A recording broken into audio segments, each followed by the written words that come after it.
Hello बच्चों, कैसे हैं आप लोग। आई होप कि आप लोग अच्छे होंगे। 9th क्लास का एग्जाम का पहला दिन था। आज का प्रश्न देखकर लग रहा है आप लोगों ने फोड़ कर रख दिया होगा। बिना देर किए आज का साइंस सब्जेक्ट का आंसर की देख लीजिए कितना सही हुआ और कितना गलत हुआ।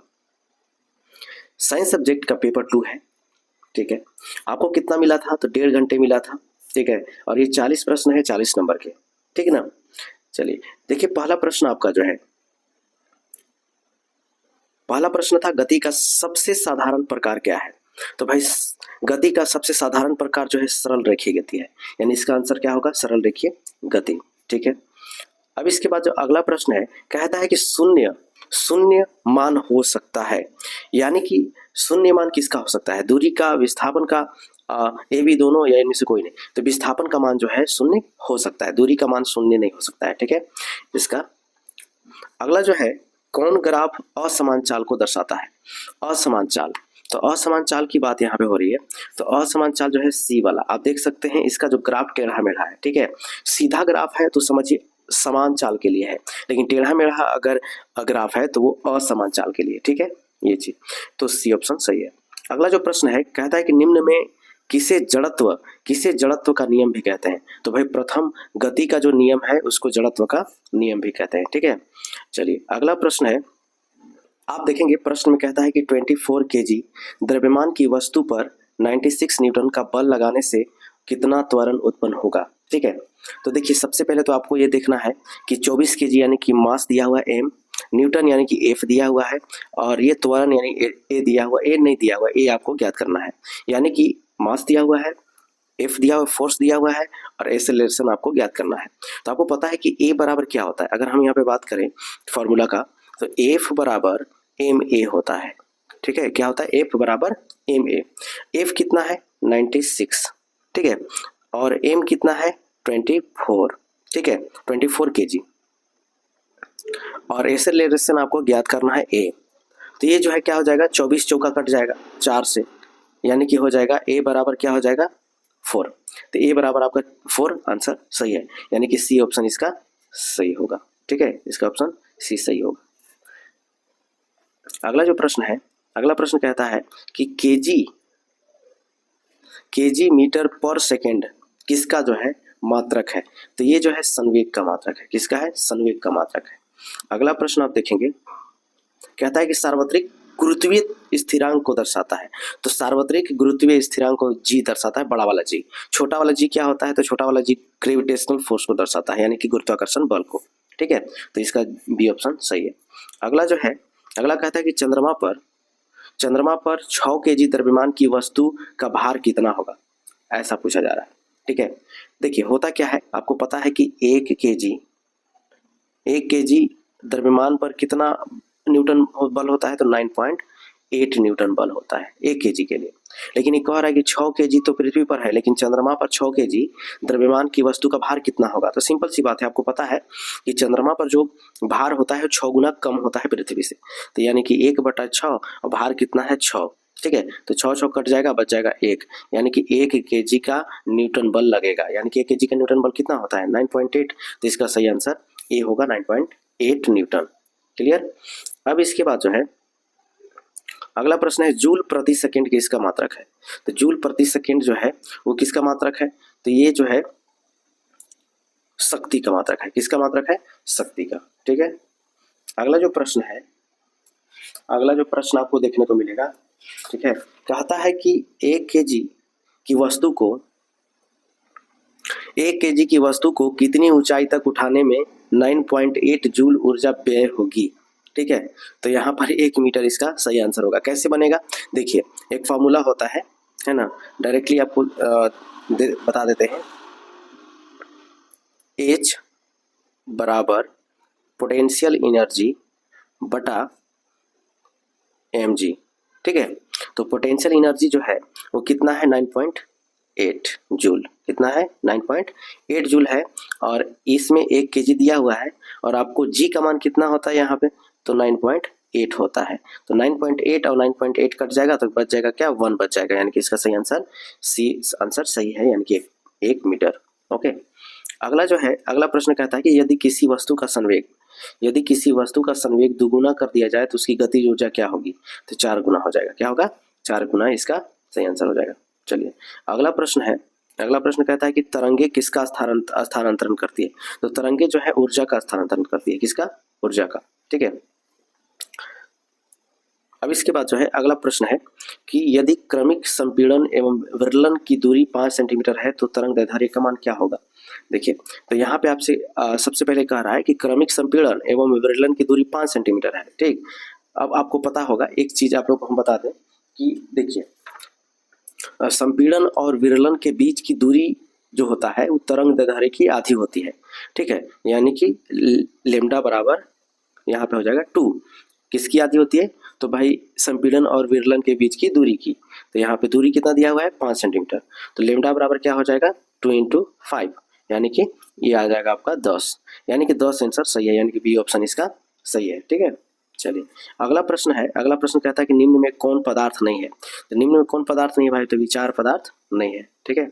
अगला प्रश्न है कि तापक्रम का एसआई मात्रक क्या होता है? तो इसका होता है केल्विन। केल्विन तापक्रम का एसआई मात्रक होता है। अगला जो है गैस का द्रव में परिवर्तन क्या कहलाता है? तो संघनन इसका सही आंसर है।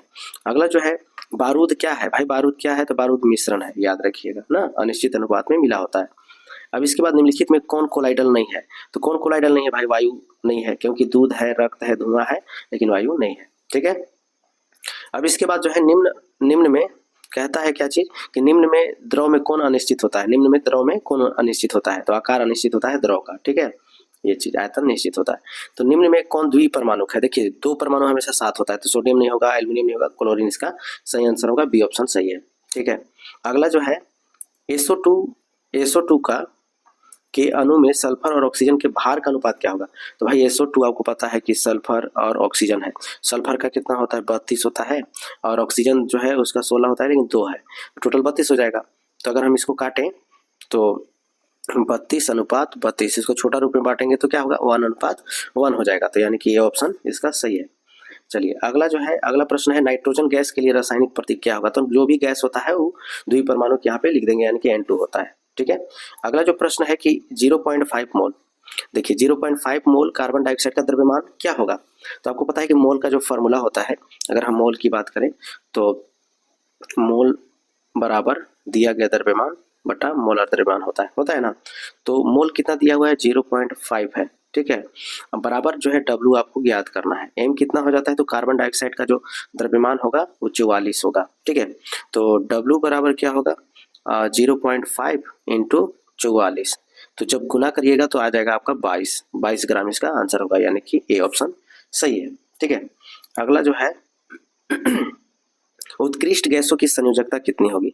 तो भाई उत्कृष्ट गैस का संयोजकता 0 होता है। ठीक है। क्योंकि इसके बाहरी कोश में 8 इलेक्ट्रॉन होते हैं।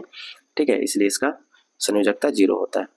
अब देखिएगा यहाँ पे किसी तत्व के समस्थानिक में किसकी संख्या भिन्न होती है? तो समस्थानिक में क्या होता है? किसका संख्या भिन्न होता है? तो आपको यहाँ पे बता दें समस्थानिक में क्या होता है? तो परमाणु संख्या क्या होता है? बराबर होता है, लेकिन न्यूट्रॉन की संख्या क्या होता है? अलग होता है। ठीक है ना। इसका सी ऑप्शन सही है। अब इसके बाद जो है कहा जा रहा है कि निम्न में कौन सा इलेक्ट्रॉनिक विन्यास विद्युत धनात्मक तत्व का है? तो भाई जिसके बाहरी कोश में, यानी इलेक्ट्रॉनिक विन्यास करेंगे तो जिसके बाहरी कोश में 1, 2 और 3 अगर होगा तो वो विद्युत धनात्मक होगा, क्योंकि वो धातु होगा। ठीक है। अब इसके बाद जो है गुणसूत्र बने होते हैं। तो भाई गुणसूत्र किससे बने होते हैं? प्रोटीन से बने होते हैं। ठीक है, याद रखिए। अब इसके बाद जो है प्रोटीन संश्लेषित होती है। तो भाई प्रोटीन संश्लेषित होती है कहाँ? तो राइबोसोम पर, याद रखिए। अब इसके बाद जो है कोशिका का अपशिष्ट निपटान वाला तंत्र कौन है? तो भाई कोशिका का अपशिष्ट निपटान वाला लाइसोसोम है ना। कौन है? लाइसोसोम। चलिए अगला जो है एक संयोजी उत्तक है। तो संयोजी उत्तक कौन है? तो भाई इनमें से सभी जो है संयोजी उत्तक है। ठीक है। रक्त भी है, अस्थि भी है और कंडरा भी है। ठीक। अब इसके बाद जो है रक्त के तरल भाग को क्या कहते हैं? तो रक्त के तरल भाग को प्लाज्मा कहते हैं। क्या कहते हैं? प्लाज्मा इसका सही आंसर होगा। अब इसके बाद जो है असमतापी जंतु है, से प्रश्न आया है, एकदम से मजा आ रहा है, यानी कि सारा बताया हुआ है। ठीक है। सब जो है आप लोगों ने अच्छे से जो है मिला लीजिए और कमेंट बॉक्स में जरूर बताइएगा कि आपका कितना सही हुआ। ठीक है। ये चीज एकदम लग रहा है प्रश्न देकर के फोड़ के रख दिए होंगे। ठीक है। अब इसके बाद जो है इसका सही आंसर जो है, इसका सही आंसर बता दें, क्योंकि इसका सही आंसर इनमें से सभी इसका सही आंसर होगा। ठीक है। क्योंकि असमतापी सब होते हैं, मगरमच्छ, छिपकली और सांप। चलिए अब इसके बाद जो है मछली के हृदय में कितने कक्ष होते हैं? तो मछली के हृदय में कितने कक्ष होते हैं? 2। ठीक है, याद रखिए। अब इसके बाद जो है आर्थ्रोपोडा समूह का एक जंतु है। ये थोड़ा सा देखिए चैप्टर हटा दिया लेकिन फिर भी प्रश्न इससे पूछ दिया है, ठीक ना। तो इसका सही आंसर अगर यहाँ पे देखें तो केकड़ा इसका सही आंसर होता है। आर्थ्रोपोडा समूह का एक जंतु ये है। अब इसके बाद यहाँ पे देखें सजीव की मौलिक इकाई, सोचिए कितना आसान प्रश्न दिया है। तो कोशिका इसका सही आंसर होता है। अब इसके बाद जो है अगला जो है जिन रोगों की अवधि कम होती है, जिन रोगों की अवधि कम होती है उन्हें क्या कहते हैं? भाई तीव्र रोग कह देंगे इसको कि भाई तीव्र गति से रोग होगा।